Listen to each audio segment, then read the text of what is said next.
It's all good. Oh, I think it's the one I folded up out there on the floor. it's probably out there. Yeah. Whatever.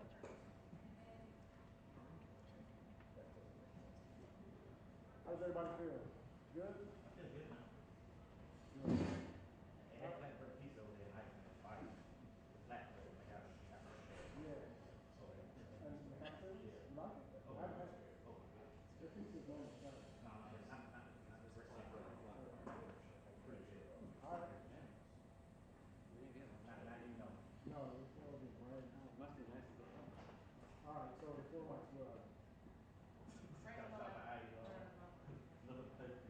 YouTube's. Roll with me. So Please. before you take them, Uh-huh. number one is the red one. Okay. Everything else is numbered. Okay. They're locked to have the power on already. So, do you have a specific side that you want 1 and 2 and 3 and 4 to be on? They're gonna mix them up anyway. They're gonna mix them up anyway. Yeah. So I'm just gonna turn them off on the board per Yep. And as you see 'em? thing, and when they say questions, I'm gonna turn them back Turn 'em on the board. Yep. All the mics will be hot. Yep. That's fine. Yeah, that works. Okay. And then you'll turn off the ones that stop being used at that time.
Check 1 2. Check 1 2. Yeah, you can give me more in the room. Check 1 2. Hey hey. Audio check 1 2 3 4 5 6 7 8 9 10. Check 1 2. Check 1 2. Audio check 1 2 3 4 5 6 7 8 9 10. 1 2. Hey hey. Check 1 2. Hey hey. Last audio check for press. Check 1 2 3 4 5 6 7 8 9 10. Check 1 2. Hey hey. Check 1 2. Hey hey. 1 2 3 4. Have you given me more? Check 1 2 3 4 5 6 7 8 9 10. Yeah, please. Check 1 2. Hey hey. Check 1 2. Hey hey. Check 1 2 3 4 5 6 7 8 9 10. Let me know when you give me pull back some. You got a low tone, right? So wherever you're at right now, that's all you got. Check 1 2. Check 1 2. Check 1 2 3 4 5 6 7 8 9 10. Audio check. Does anyone else in the room needs audio checks? Anyone else? You guys are good on audio? All right.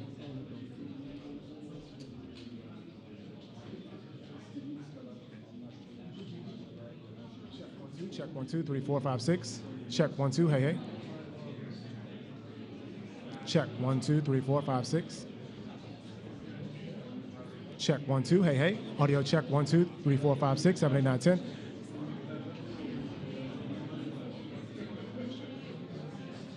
Audio check 1 2 3 4 5 6. Audio check 1 2 3 4 5 6. Audio check 1 2 3 4 5 6. Audio check 1 2 1 2 1 2. Hey hey. Audio check 1 2 1 2. All right.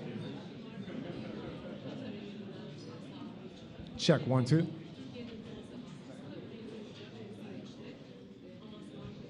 Last audio check. Check 1 2 3 4 5 6. 1 2 3 4 5 6. 1 2 3 4 5 6. Yep. Okay. 1 2. Hey hey. Audio check 1 2. Hey hey. Audio check 1 2. Hey hey. Check 1 2. Audio check from POTUS Podium. Audio check 1 2 3 4 5 6. Check 1 2 3 4 5 6. 1 2. Let me know when you're good to go. 1 2. Hey hey. Audio check 1 2. Hey hey. Check 1 2. Hey hey. Audio check 1 2 3 4 5 6. Check 1 2 1 2 1 2.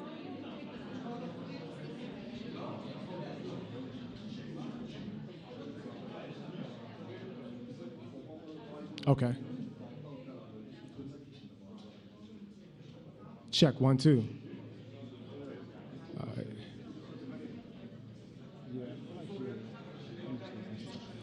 Check 1 2. Hey hey. Audio check 1 2 3 4 5 6 7 8 9 10. Check 1 2. Check 1 2 1 2. Hey hey hey hey. Yeah, that sounds good.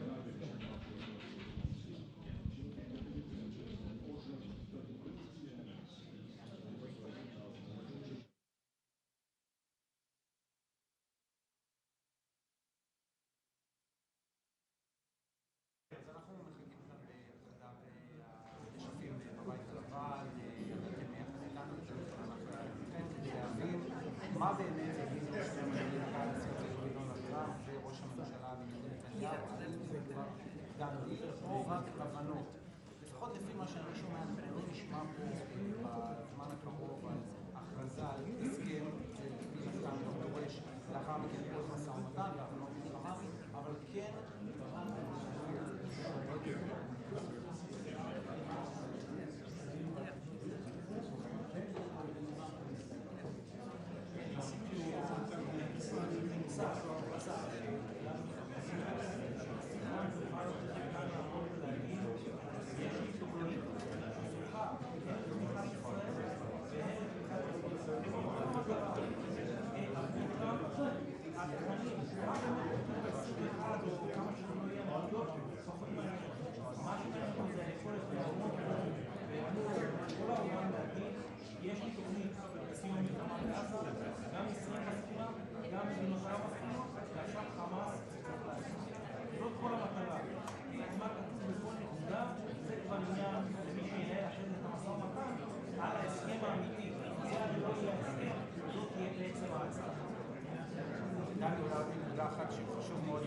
זמן שאנחנו ממתינים, דווקא על המגמה של הרב, אני חושב שכולנו, גם אתה, גם ברק, כל מי שמתעסק בתחום הזה,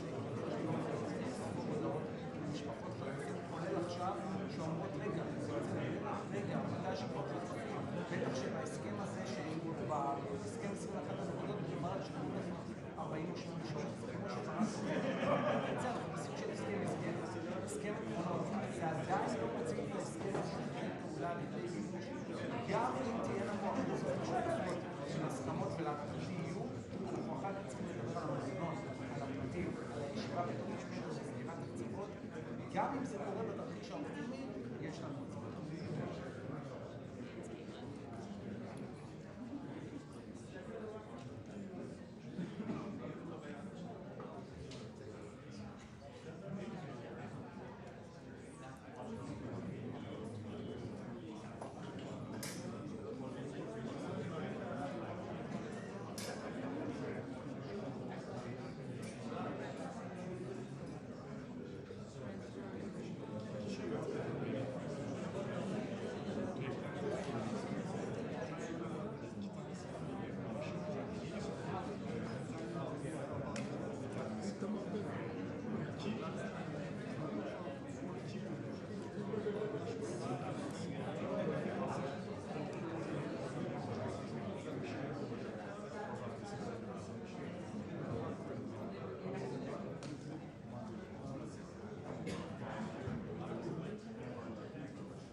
אני אזרוק לזה.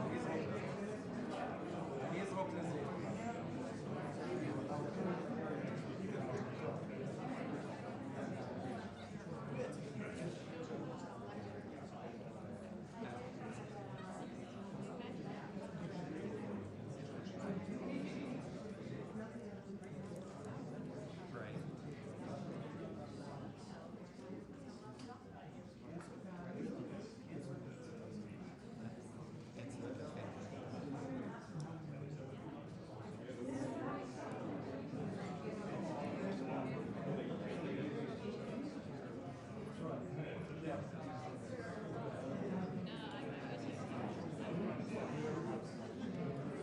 קודם כל בוא נראה את התמונה. התמונה מספרת אולי את הסיפור יותר מכל.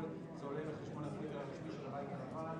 אותה שיחה טלפונית של טראמפ, נתניהו וראש ממשלת קטאר. אתה יכול לראות את זה עכשיו על המסך. ועכשיו אני יכול להעביר לך את הציטוטים, את הדברים שאמר נתניהו לקטארי. אלו הציטוטים. אדוני ראש הממשלה, אני יודע שאתה אדוני ראש הממשלה, אני רוצה שתדע שישראל מתחרטת על התקיפה של אחד מהאזרחים שלכם שנהרג בתקיפה שלנו. אני רוצה להבטיח לך שישראל כיוונה לחמאס, לא לקטר. אני עוד רוצה להבטיח לך שלישראל לא הייתה שום תוכנית להפריד את הריבונות שלך, ולא נעשה זאת יותר בעתיד, ואני הבהרתי את זה ונתתי התחייבות לנשיא טראמפ. אני יודע שלהנהגה שלך, אומר נתניהו, יש הסתייגויות ותלונות נגד ישראל, וגם לישראל יש תלונות כלפי קטאר, החל מהתמיכה שלכם באחים המוסלמים, גם לגבי איך שישראל מוצגת באל-ג'זירה, וגם לעובדה שאתם תומכים בסנטימנט אנטי-ישראלי בקמפוסים ובקולג'ים. אני מברך, מקדם בברכה את הרעיון של הנשיא להקים קבוצה תלת-ראשית שתתייחס לטענות ההדדיות שלנו, לתלונות ההדדיות שיש לישראל ויש לקטאר. זה נוסח הדברים שאמר ראש הממשלה בתוך החדר הזרזז בשיחת הטלפון.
Sprotheimer's interviewing for the book, and I'm sitting in this on the floor, and I'm getting my phone keeps vibrating. And this is before a smartphone. And I'm thinking after about 6 times, something must happen to me in the family. So I step outside, and I said, "This is why we'd like for you and Minister Sharansky to come and see the president." And my immediate response on Thursday, Tuesday, and they said Thursday. The next 2 days later, they want you to be. It was like the next day or the day after that. The president would like to meet you and Malcolm Sharansky at 11 o'clock on Thursday. I said, my leader was someone's playing joke. I said, no, we can't do it. We have the Pope at 1. We're not able to work her, right? And then they said, no, this is really the White House. It was 2 o'clock, so 2 o'clock the president. I said, we got the Pope at 3. We can't work it. And they say it again. I said, well, we got the Dalai Lama at 1. We got the Pope at 3. We're not able to fit him in. He goes, would you like to call back? And leave it. And I look at my phone, and the phone only says 202. No, it has no, I think at 202. So I said, I understood, I got it, and then we were in the Oval Office 2 days later. It was supposed to be a half hour, it went on for like an hour and 10 minutes. And because Nathan was so humble, he didn't tell anybody how it was, but basically, it affected the whole policy administration. The problem that they had is they allowed for the elections to happen. So stupid. And Nathan wanted to see how we did things. And sister, you know you're going to be destroying the idea of freedom without it ever being changed. Because you're Russian, who said that? Anyway. Purple fingers, yeah, exactly.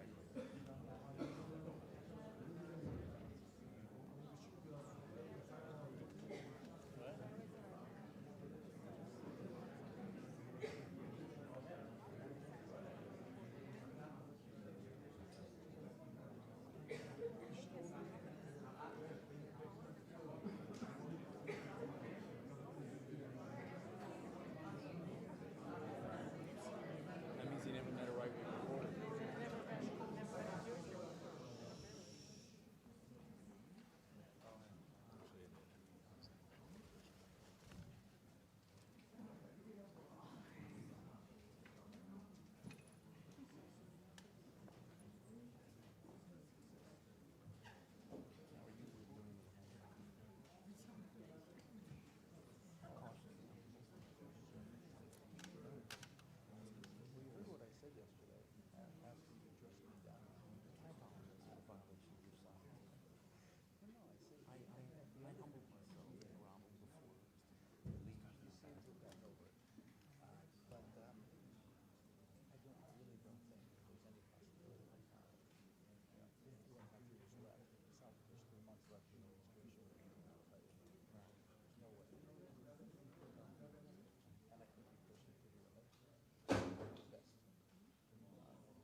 לא, נכון, זה ודאות.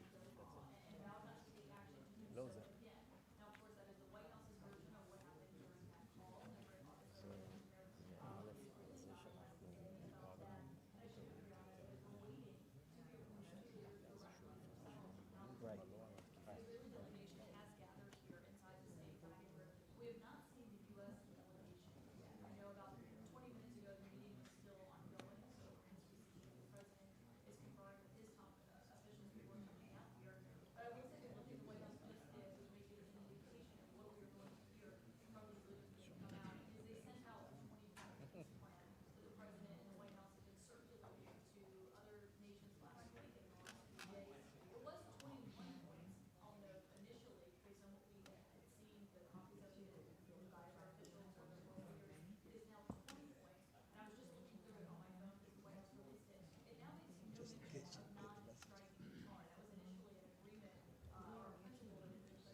Ladies and gentlemen, the President of the United States and the Prime Minister of the State of Israel.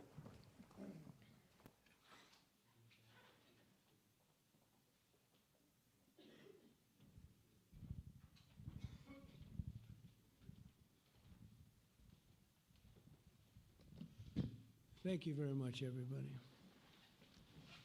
So this is a big, big day, a beautiful day, potentially one of the great days ever in civilization.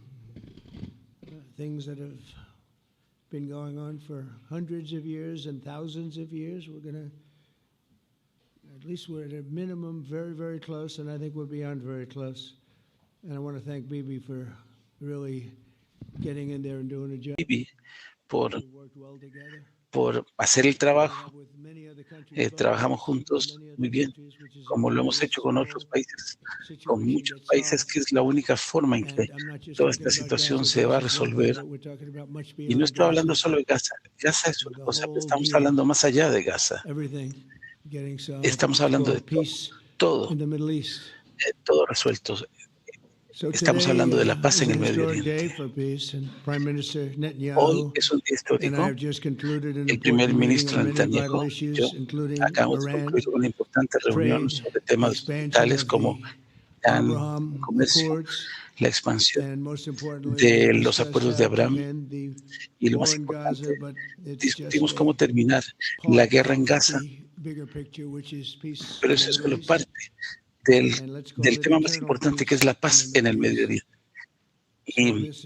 Y es la paz en el Medio Oriente. Ese es mucho más de from the nations in the Middle East and surrounding Israel and neighbors of Israel has been incredible, incredible. Every single one of them. This afternoon, after extensive consultation with our friends and partners throughout the region, I'm formally releasing our principles for peace, which people have really liked, I must say. And these are done, not just routinely done, these are done with total consideration and working with the nations that we're talking about. All of these nations have made contributions to those suggestions. I want to thank the leaders of many Arab and Muslim nations for their tremendous support in developing the proposal, along with many of our allies in Europe. Europe has been very much involved, and as I was called by many of the European leaders, most of them saying, is this true? Are you really doing peace in the Middle East? This is the most incredible thing we've heard. Some think it's the biggest thing they've ever heard. They called just to find out, was it just a rumor or is it actually done? And then they said, have you spoken to the Arab leaders? Have you spoken to all of the other leaders that we have to get? A lot of people involved in this one. I also want to thank Prime Minister Netanyahu for agreeing to the plan and for trusting that if we work together, we can bring an end to the death and destruction that we've seen for so many years, decades, even centuries, and begin a new chapter of security, peace, and prosperity for the entire region. And I want to just say that my meetings and dialogue that we had with so many countries, Saudi Arabia as an example, the king is a phenomenal person. The Emir of Qatar, he's incredible people. UAE, and that's MBZ and ABZ. We're totally involved. These are the people that we've been dealing with and who've been actually very much involved in this negotiation, giving us ideas, things they can live with, things they can't live with. Pretty complex. I mean, after 2,000, 3,000 years, whatever it is, I guess it's got to be a little complex, or it would have been done a long time ago. The King of Jordan was with us, as you know, in the United Nations. The President of Turkey, President Erdogan, is a friend of mine, a strong man, but a good man. President of Indonesia, somebody who's an amazing leader, Prabowo. He is an amazing leader and respected by everybody. He was in the room with us. We were together with most of these people that I'm mentioning. Others were by phone or the next day. The Prime Minister and the Field Marshal of Pakistan, they were with us right from the beginning. Incredible. In fact, they just put out a statement that they fully believe in this pact. It just came out just as I was walking around. They said, sir, you have a big notice from the Prime Minister of Pakistan and from the Field Marshal that they back this 100%. President El-Sisi of Egypt, who's terrific. And these are people I've gotten to know over the years. I mean, I would say it started around 2015 and then went into 2016 when the presidency officially began. But I've known him actually for a long time, and there are many cases really great men. I can't say in all cases, but I will tell you in many cases they're great men and some great women too. They tend to be mostly men, however, I will say that. But if accepted by Hamas, this proposal calls for the release of all remaining hostages immediately, but in no case more than 72 hours. So the hostages are coming back, and I hate even saying this from the standpoint, doesn't sound right, but it is so important to the parents. The bodies of the young men, I believe in almost all cases, the young men are coming back immediately. I met with parents. The parents felt as strongly about getting the body of their dead boy back as they did as though the boy were alive and well. It's so important to them. And it means the immediate end to the war itself, not just Gaza. It's the war itself. Under the plan, Arab and Muslim countries have committed, and in writing in many cases, but I actually would take their word for it. The people I mentioned, I'd take their word for it, to demilitarize Gaza, and that's quickly. Decommission the military capabilities of Hamas and all other terror organizations. Do that immediately. And we're relying on the countries that I named and others to deal with Hamas. And I'm hearing that Hamas wants to get this done too, and that's a good thing. And destroy all terror infrastructure, including the tunnels, weapons of production facilities. They have a lot of production facilities that we're destroying. They'll also help train local police forces in the areas that we're discussing right now, in particular in and around Gaza, working with the new transitional authority in Gaza. All parties will agree on a timeline for Israeli forces to withdraw in phases. They'll be withdrawing in phases. No more shooting, hopefully, as progress is made toward achieving these goals. Arab and Muslim nations need to be allowed the chance to fulfill these commitments of dealing with Hamas. They have to deal with them because they were the one group that we have not dealt with. I haven't dealt with them. But the Arab countries are going to, and Muslim countries are going to be dealing with Hamas, and I believe they've already been there. I think they probably have an understanding, and they haven't maybe mentioned that, but I would imagine they do. Otherwise, they wouldn't have gone as far as they've gone. If they're unable to do so, then Israel would have the absolute right and actually our full backing, the U.S. full backing. Marco's here, and a lot of our leaders are here, our great Vice President, Susie Wiles, Steve Witkoff, Jared Kushner. They've been so involved in this process. I don't think anybody else could have done it or even come close. But it's we're right there. We're right there. First time in thousands of years, I think you can probably say, if you really look into it, if you study back, if you're a scholar, you would say thousands of years. Israel would have my full backing to finish the job of destroying the threat of Hamas. But I hope that we're going to have a deal for peace. And if Hamas rejects the deal, which is always possible, they're the only one left. Everyone else has accepted it. But I have a feeling that we're going to have a positive answer. But if not, as you know, Bibi, you'd have our full backing to do what you would have to do. Everyone understands that the ultimate result must be the elimination of any danger, posed in the region, and the danger is caused by Hamas. The tyranny of terror has to end, and this is, again, something that we're looking for. This is eternity. This is for forever.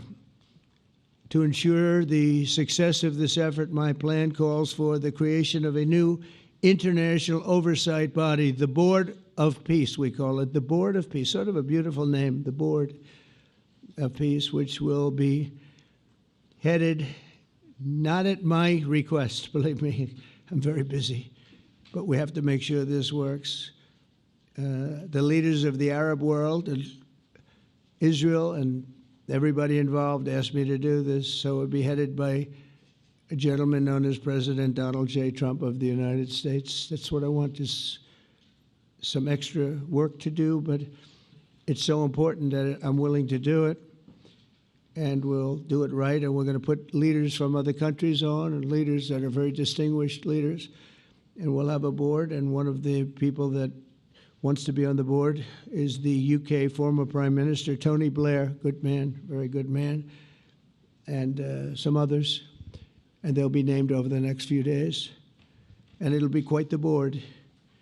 Working, everybody wants to be on it now. I don't know if that had anything to do. They named me and everybody else wanted to be on it. I guess they figure, well, he's a soft touch. He'll be easy to deal with. Working with the World Bank and others, it will be responsible for recruiting and training a new government that will be made up of Palestinians along with highly qualified experts from all around the world. Hamas and other terrorist factions will play no role in the board, but they'll play no role in the governance of Gaza at all, directly or indirectly. As you know, thousands of Hamas leaders have been killed and soldiers have been killed. And we can never forget October 7th, but thousands have paid the price for that. And now it's time to get our hostages back and get back to trying to build something that's really great and very important. In our meeting today, Prime Minister Netanyahu was very clear about his opposition to a Palestinian state. And he continuously mentions October 7th, and I understand that. Most people do. And I understand and respect his position on many things, but what he's doing today is so good for Israel. I notice that they have large crowds gathering in Israel all the time, and they have my name up. They like me for whatever reason, maybe I don't know, but they do like me. But they say two things: please get the hostages back, and please end the war. They've had it. It's had it. So I think it's a very popular thing you do, because he's a warrior. He doesn't know about getting back to a normal way of life, but he is a warrior, and Israel's lucky to have him. But now the people want to get back to peace. They want to get back to normalization in a true sense. Several countries have foolishly recognized the Palestinian state. As you know, some of our European friends, allies, good people, but they're really, I think, doing that because they're very tired of what's going on for so many decades. They've been presidents and prime ministers for years, and during this time, having to do with the Middle East, all they're doing is talking about the same thing over and over. They want to see it get back. And nobody wants that more than me, or I believe Bibi too. But the people of Israel want it. They really want it. They want the hostages back. That includes the probably 32 bodies that we're talking about, 20 people that are living, 32 or so people that are dead, and they want to have peace. So let us not forget how we got here. Hamas was elected by the Palestinian people. Israel withdrew from Gaza thinking they would live in peace. Remember that a long time ago, they withdrew. They said, you take it. This is our contribution to peace. But that didn't work out. That didn't work out. It was the opposite of peace. They pulled away. They let them have it. And I never forgot that, because I said, that doesn't sound like a good deal to me. As a real estate person, I mean, they gave up the ocean, right? Ron, they gave up the ocean. They said, who would do this deal? And it still didn't work out. They were very generous, actually. And they gave up the most magnificent piece of land in many ways in the Middle East, and they said, all we want to do now is have peace, and that request was not honored. Instead of building a better life for the Palestinians, Hamas diverted resources to build over 400 miles of tunnels and terror infrastructure, rocket production facilities, and hid their military command posts and launch sites in hospitals, schools, and mosques. So if you went after them, you'd be after them, and you wouldn't even realize you ended up knocking out a hospital or school or a mosque. A terrible thing, terrible, terrible way to have to fight. No fight is good, but that's a real bad one. So there are many Palestinians who wish to live in peace. Many. I've seen so many of them, and they have support. And I challenge the Palestinians to take responsibility for their destiny, because that's what we're giving them. We're giving them responsibility for their destiny, fully condemn and prohibit terrorism and earn their way to a brighter future. They don't want the life that they've had. They've had a rough life with Hamas. If the Palestinian Authority does not complete the reforms that I laid out in my vision for peace in 2020, they'll have only themselves to blame. We're giving them an amazing footprint, and they have amazing support from the leaders of the Arab world and the Muslim world, the great leaders. These are great leaders. These are unbelievable leaders that have built great countries and very wealthy countries. What the future holds for the Palestinians, no one really knows, but the plan that we put forward today is focused on ending the war immediately, getting all of our hostages back, getting everything back. Hard to believe when you even say it, and creating conditions for durable Israeli security and Palestinian success. Israeli security is going to be involved. We're going to help you. We'll be there with you in terms of helping with security. We want to make sure it works. We just want to make sure it works. There shouldn't be a shot fired. Now, there will be, I guess, because that's the way it seems to be, but there shouldn't have to be within a few days. There shouldn't have to be a shot fired. Maybe for eternity. Wouldn't that be nice? I hope it's true. I can tell you the leadership of that region feels that there's a good chance of it being true. So this will lead to this agreement that we're talking about will lead to a sustainable long-term peace. No president in history has been a greater friend of the state of Israel than I have, in addition to negotiating the Abraham Accords. I like to say it that way because the real people, that's what they call Abraham. I would say Abraham, but it's so much nicer when you say Abraham. So much more elegant. But the Abraham Accords, they're amazing. Jared, you did that along with your group of geniuses, and nobody thought that could be done. We have 4 countries, and Sleepy Joe Biden didn't do a thing. He didn't even know what the hell they were. He should have had them fold up. But I think this will also lead to packing them. And who knows, maybe even Iran can get in there. I hope, we hope we're going to be able to get along with Iran. I think they're going to be open to it. I really believe that. But they could be a member. I long ago said, I'll bet you at some point Iran will be a member of the Accords. And little did I realize it was going to take this turn. That was some turn we did with the B-2s. But I think they might very well be there because it's a great thing for them economically. I recognize the eternal capital of Israel. I opened the American embassy in Jerusalem. That was something that everyone said would never be done, could never be done. Virtually every president for many, many years, for decades, would campaign on making Jerusalem the capital of Israel. They campaigned on it over and over. Is that right, Steve? Is that right? Everyone, and when they got to it, and I understand why now, because it was so. When I got to office, I campaigned on it too. I said, we're going to make it. And then I'd get calls from the leaders of various countries saying, please don't do it. Please don't do it. It'll end the whole world. Please don't do it. And finally, I just didn't say anything, and I did it. People were calling me before I did it because they heard I was going to do it. And leaders of countries were calling me. And I think it was on a Thursday that I did it. And they'd call me Monday, Tuesday, Wednesday, 3-4 times a day, and I said, tell them I'll call them back on Friday. And I announced it on Thursday, and I called them back, the biggest people in the world, and they said, "You've done it." I said, "Done what?" "You've made the capital of Israel, Jerusalem, and we wanted to talk yet." I wish you called me a little sooner. Maybe I could have done something about it. So that was a lot easier than getting into an argument, because I knew what they were calling about. And you know what? It turned out to be amazing. Everybody thought it was going to lead to the end of the world, right? The end of the world, Ron, that's what they said. It didn't lead to anything. It just led to something that I promised, and something that was very, very popular for Jewish people and a lot of other people too.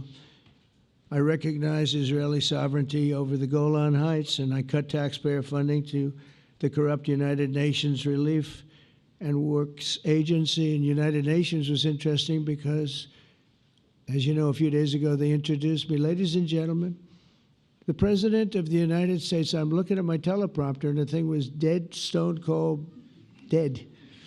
The thing's up here. I have a long, beautiful speech to make. I'm back 30 feet back, and I'm saying, they're introducing me. There's nothing on my teleprompter. So, but I made a speech. I actually got good marks. You think Biden could have done that? I don't think so. I don't think he could have done that. I don't think too many people could have done it. But actually, it was actually more of a speech from my heart, if you want to know the truth. I think it was maybe better in certain ways because it was from the heart. It has to be from the heart. Otherwise, you're in big trouble. But I cut taxpayer funding for that very corrupt United Nations Relief and Works Agency, and nobody thought that would be done, and withdrew from the horrible Iran nuclear deal that was imposed upon Israel by Barack Hussein Obama and Biden. And I don't think Biden knew anything about it, though. I don't think he knows anything about it now, actually, if you ask him. He'd say, "What is that?" And we obliterated Iran's nuclear enrichment capacity, making it impossible for them to have a nuclear weapon, which they would have had probably in about 2 months from that. But I've never asked Israel to compromise its security, but we had big, strong talk. Nobody's been better to Israel. No president's been better to Israel than Donald Trump. But we had a long, strong talk, Bibi and I, and he understands it's time. It's time. History has shown, and the people of Israel want it. And the people of the Middle East want it. The people of enemies of Israel want it, but they don't have really too many enemies right now. And you know what? Many countries have gained great respect for Israel, for the way they fight, for the job they do, including me. I had respect anyway, but they gained respect. History has shown us that those who have relations with Israel have thrived, while those who have devoted resources and attention toward the destruction and even annihilation of Israel have languished. They haven't done well. Israel is not going anywhere. They're going to coexist with other people and countries in the region, from Syria to Lebanon to Saudi Arabia. The promise of a new Middle East is so clearly within our reach. This is the closest we've ever come to real peace, not fake peace, not political fool's peace. If we can get this difficult problem solved, the opportunities for all within that vast region of this world, it's a vast region, it's unlimited. The Abraham Accords show that all countries are better off when they communicate and work together and embrace new opportunities. I hope Jared and Steve and Susie and Marco and JD, we have great people. I hope you guys are going to work very hard to get these other countries in, because now they have no excuse. There's no longer an excuse. They were somewhere hesitant. And I tell you, the 4 countries that went in, I give them tremendous credit, and it's worked out incredibly well for them. In the same spirit, I'm pleased to report that earlier today we took another important step toward greater understanding in the region. A short time ago, we had a historic phone call in the Oval Office with Prime Minister Tani, who's really a great, great person. So we had a great talk, and I was on the phone, and Bibi was talking. Prime Minister Al Thani was of Qatar, was they really had a heart-to-heart conversation. It was a great conversation, I thought. It was productive. It was everything that you need to have something turn out to be successful. And I want to thank Bibi, and I want to thank the Prime Minister. It was fantastic.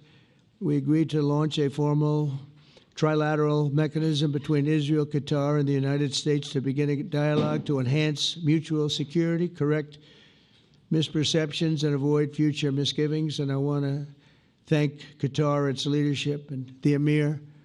He's a fantastic person. I think, I'm going to be his public relations man because I know him differently than a lot of people know him.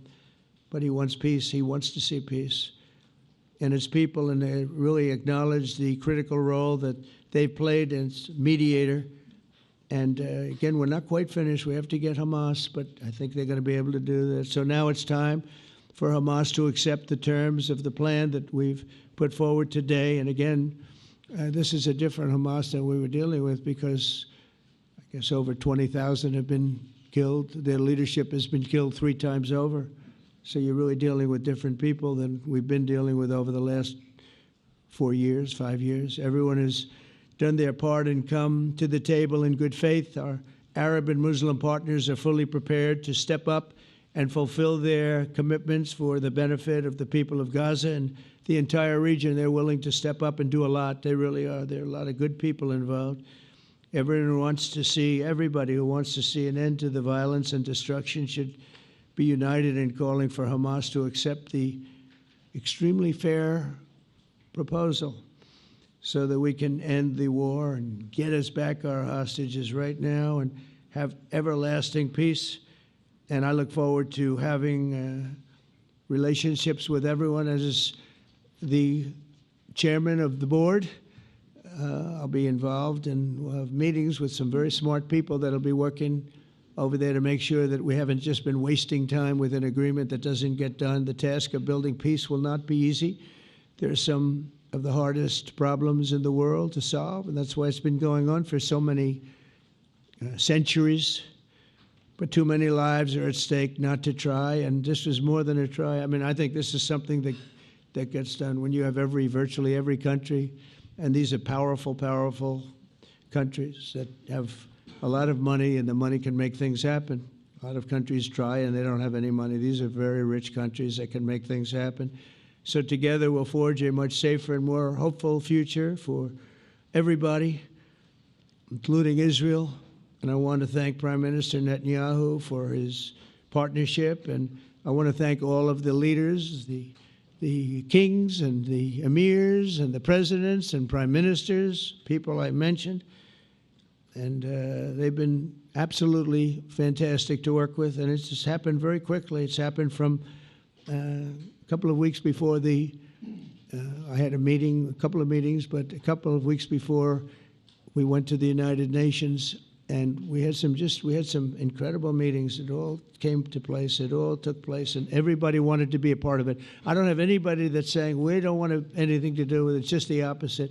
And I'll tell you, a couple of years ago, a year ago, I don't think we would have had this kind of participation, Mr. VP, right? I don't think we would have had. It's been amazing. The participation was 100%. Everybody wants to be a part of it. And everybody, those very strong countries, everybody wants it to work. So, Bibi, congratulations on this. I think this will be your crowning achievement, frankly. If this all works out, we think it will. It's going to be your crowning achievement. And I want to thank you very much for being here. Thank you. Please. Thank you. Thank you. Mr. President, first I want to thank you for graciously hosting me once again in the White House. And second, I want to thank you for your friendship and for your leadership. From Jerusalem to Tehran, from the Golan Heights to Gaza, you've proven time and again what I've said many times. You are the greatest friend that Israel has ever had in the White House. And Mr. President, you and I both know it's not even close. While you focus at home on making America great again, your leadership abroad is changing the world for the better, ending wars, and advancing peace. I believe that today we're taking a critical step towards both ending the war in Gaza and setting the stage for dramatically advancing peace in the Middle East, and I think beyond the Middle East, in very important Muslim countries. I support your plan to end the war in Gaza, which achieves our war aims. It will bring back to Israel all our hostages, dismantle Hamas's military capabilities, end its political rule, and ensure that Gaza never again poses a threat to Israel. We would not have achieved this turning point without the courage and sacrifice of our incredibly brave soldiers.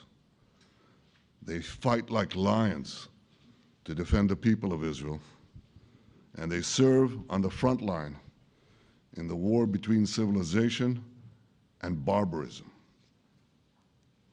Mr. President, when our two countries stand shoulder to shoulder, we achieve the impossible. Just a few months ago, in Operation Rising Lion and Operation Midnight Hammer, we struck a decisive blow against Iran's nuclear and ballistic missile program. Your bold decision to send those B-2s made the region safer and the world safer.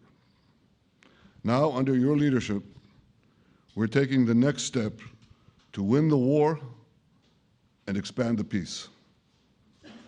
Your plan is consistent with the 5 principles my government set for the end of the war and the day after Hamas.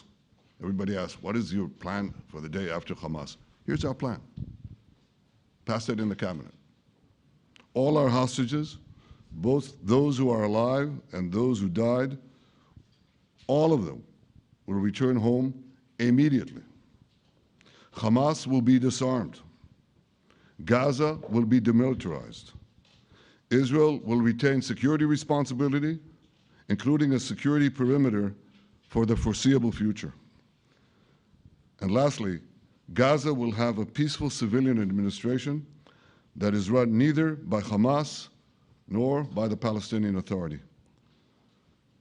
If Hamas agrees to your plan, Mr. President, the first step will be a modest withdrawal, followed by the release of all our hostages within 72 hours. The next step will be the establishment of an international body charged with fully disarming Hamas and demilitarizing Gaza. I appreciate your willingness to lead the body, Mr. President. I really appreciate it because you have a lot of things to do, and this is important. And it reflects the confidence that this will give everyone, that things will be followed up on all the commitments made. The fact that you're taking this on, I think, helps a lot to make sure that everything flows in the direction that we want. Now, if this international body succeeds, we will have permanently ended the war. Israel will conduct further withdrawals linked to the extent of disarmament and demilitarization, but will remain in the security perimeter for the foreseeable future. I think we should understand that we're giving everybody a chance to have this done peacefully, something that will achieve all our war objectives without any further bloodshed. But if Hamas rejects your plan, Mr. President, or if they supposedly accept it and then basically do everything to counter it, then Israel will finish the job by itself. This can be done the easy way, or it can be done the hard way, but it will be done. We prefer the easy way, but it has to be done. All these goals must be achieved because we didn't fight this horrible fight, sacrificed the finest of our young men to have Hamas stay in Gaza and threaten us again and again and again with these horrific massacres. Mr. President, I was encouraged by your clear statement at the UN against the recognition of a Palestinian state. That would be an outcome that, after October 7th, would reward terrorism, undermine security, and endanger Israel's very existence. As for the Palestinian Authority, I appreciate your firm position that the PA could have no role whatsoever in Gaza without undergoing a radical and genuine transformation.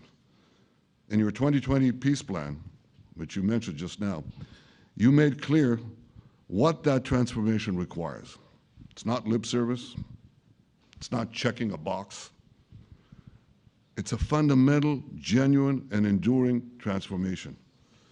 And that means ending pay to slay, changing the poisonous textbooks that teach hatred to Jews, to Palestinian children, stopping incitement in the media, ending lawfare against Israel at the ICC, the ICJ, recognizing the Jewish state, and many, many other reforms. It won't come as a surprise to you that the vast majority of Israelis have no faith that the PA Leopard will change its spots. But rather than wait for this miraculous transformation, your plan provides a practical and realistic path forward for Gaza in the coming years, in which Gaza will be administered neither by Hamas nor the Palestinian Authority, but by those committed to a genuine peace with Israel. I think this can be not only a new beginning for Gaza, I think it can be a new beginning for the entire region. Under your leadership, we can re-energize, well, I've got to contribute my own, we can re-energize the Abraham Accords. That's what it's called in the original Hebrew, Abraham. Abraham is fine, Abraham, however you want to call it. Under your leadership, Mr. President, we can re-energize the Abraham Accords that we forged 5 years ago. We can expand them to many more Arab and Muslim nations that choose moderation over extremism. I think there's an opportunity here. It's not going to be easy, it's tough going, but I think if we succeed, you're absolutely right. We're going to open possibilities that nobody even dreamed of. But I think we dream of them. As you've told me, Mr. President, and you've told the world many, many times, you said, remember October 7th. Remember October 7th. And we do. We will never forget the horrors of October 7th, and we will do whatever is necessary to make sure they don't happen again. Since October 7th, Israel's enemies have learned a hard truth. Those who attack us pay a heavy price, but those who partner with us advance progress and security for their peoples. President Trump just said it. It's also in the Bible. It says, those who will bless you will be blessed, and those who will curse you will be cursed. And that's actually what is happening. We want the blessings. I think we've done a lot in the past 2 years to end the curse. We're not finished, but we've done a lot. And we've done a lot together to end the curse. I want to thank your entire team for their efforts to get to this point. I especially want to thank Steve Witkoff and Jared Kushner for their indefatigable work to bring Israel and Arab states in the region closer together. I am deeply grateful to both of them for their work. We had a phone call today just to make it clear. I said to the Prime Minister of Qatar, Israel was targeting terrorists, wasn't targeting Qatar. And of course, we regretted the loss of the Qatari citizen, wasn't our target. And I very much appreciate President Trump's proposal to have a trilateral body, the United States, Israel, and Qatar, to work out respective grievances. There are quite a few. But if we could try to mitigate them or put it on a different footing, I think that'll be good for everyone. Above all the people, the fine team, and many helpers who've done this, I want to thank you, Mr. President. History has already shown that under your leadership, Israel and America can change the face of the Middle East. And today I'm hopeful that your plan to end the war in Gaza will do so again and do so soon. It will free our hostages, end Hamas's tyranny in Gaza, and enable a more secure and prosperous future for the peoples of our region. Thank you, Mr. President. May God bless America. May God bless Israel. May God bless the indispensable alliance between our countries. And may I add, in Hebrew, G'mal Chatima Tova, may we all be inscribed in the book of life. Thank you. Thank you very much, Bibi. So I think while we wait for these documents to be signed and get everybody in line, I think it maybe is not really appropriate to take questions. I'm meeting with, as you know, a couple of Democrats in a little while about the country, about keeping our country open. They're going to have to do some things because their ideas are not very good ones. They're very bad for our country. So we'll see how that works out.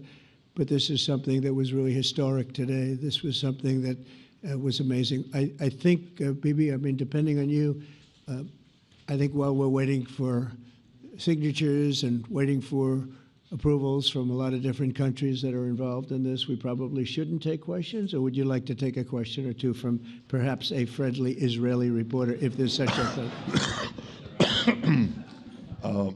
That's a very, very tough proposition. But I would think, Mr. President, that I would go by your instinct that this is, we'll have enough time for questions. Let's settle the issue first, I think. No. Thank you very much, everybody.